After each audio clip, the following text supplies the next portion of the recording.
ये उस समय की बात है जिस समय देश में स्टैंडर्ड और मेर्सिडीज नाम की कंपनी कारें बनाती थी। मारुति तो संजय गांधी ने बाद में लेकर लाया था। और इंटरेस्टिंग वाली बात यह है कि ये जो मारुति कार है देश में कितना बनने वाला है और इसकी प्राइस कितनी होने वाली है, ये सारी की सारी चीजें सरकारें डिसाइड करती थी उस समय। मतलब आपको 1990 से पहले कार खरीदनी भी है तो आपको एक लंबे प्रोसीजर से गुजरना पड़ेगा, सरकारी दफ्तर के चक्करे काटने पड़ेंगे। ये सारी समस्याएं 1990 से पहले होती रहती। आप ये जान के हैरान हो जाएंगे कि 1980 के पहले अगर आपको घर बनाना है तो घर बनाने के लिए जिस सीमेंट का यूज करते थे उस सीमेंट को खरीदने के लिए भी आपको इंस्पेक्टर से परमिशन लेने की जरूरत पड़ती। मतलब मैं सीधे तौर पे बोलूं तो 1990 से पहले ज्यादातर आर्थिक गतिविधियों पर सरकारी घुसपैठ थी। आपको किसी चीज को करवाने के लिए भी, किसी सामान को खरीदने के लिए भी परमिट या परमिशन लेने की जरूरत पड़ती। साल 1991 ये भारत की विकास यात्रा का सबसे बड़ा टर्निंग पॉइंट बनने वाला था, चाहे वो इकोनॉमिक के पॉइंट ऑफ व्यू से हो, चाहे वो पॉलिटिक्स के पॉइंट ऑफ व्यू से हो, चाहे वो राम मंदिर का मुद्दा हो। एक तरफ बीजेपी राम मंदिर के मुद्दे पर सवार थी तो दूसरी तरफ सरकारें टिक नहीं पा रही। 7 नवंबर 1990 को वीपी सिंह की सरकार गिर गई। फिर बाद में चंद्रशेखर प्रधानमंत्री बने। चंद्रशेखर की सरकार भी लंबे समय तक टिक नहीं पाई, उसकी सरकार भी कुछ समय बाद गिर गई। फिर देश में फिर से चुनाव कराने का फैसला लिया गया। इसी बीच 21 मई 1991 को राजीव गांधी की हत्या कर दी गई। पूरा देश शॉक्ड हो गया था कि देश में हो क्या रहा है। राजीव गांधी हत्या के ठीक 1 महीने बाद यानी कि जून 1991 को पीवी नरसिम्हा राव देश के प्रधानमंत्री बनते हैं और फाइनेंस मिनिस्टर बनते हैं मनमोहन सिंह। उस समय देश का सरकारी खजाना इतना खाली हो गया था कि देश के पास केवल 2 से 3 हफ्तों तक का इंपोर्ट बिल भरने जितना फॉरेन करेंसी बचा हुआ था।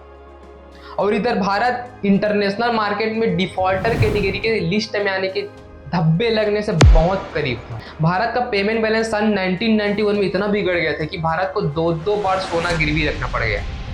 पहली बार सोना गिरवी रखा गया था जब चंद्रशेखर राव देश के प्रधानमंत्री। लेकिन सोना गिरवी रखने के बाद भी भारत के पास जो पैसे आए उस पैसों से भी अर्थव्यवस्था को उतनी राहत नहीं मिली थी। इंडिया प्रॉब्लम में तो था ही, लेकिन एक और प्रॉब्लम आ गया। उस समय 1991 में 40 देशों के बीच गल्फ वार चल रहा था, जिससे पेट्रोल डीजल की कीमत और बढ़ गई, लेकिन सबसे ज्यादा नुकसान झेलना पड़ गया इंडिया वालों को। जिस समय देश में मनमोहन सिंह फाइनेंस मिनिस्टर बने हुए थे उस समय देश के पास सरकारी खजाने में केवल 89 करोड़ डॉलर ही था, यानी कि देश को केवल 2-3 हफ्तों तक का इंपोर्ट बिल चलाने तक का खर्च बचा हुआ था। इस क्रूशियल सिचुएशन में मनमोहन सिंह के पास सबसे बड़ा चैलेंज था कि पैसा लाए तो लाए कहां से। फिर बाद में एक ही ऑप्शन नजर आता है कि फिर से सोना को गिरवी रखा जाए।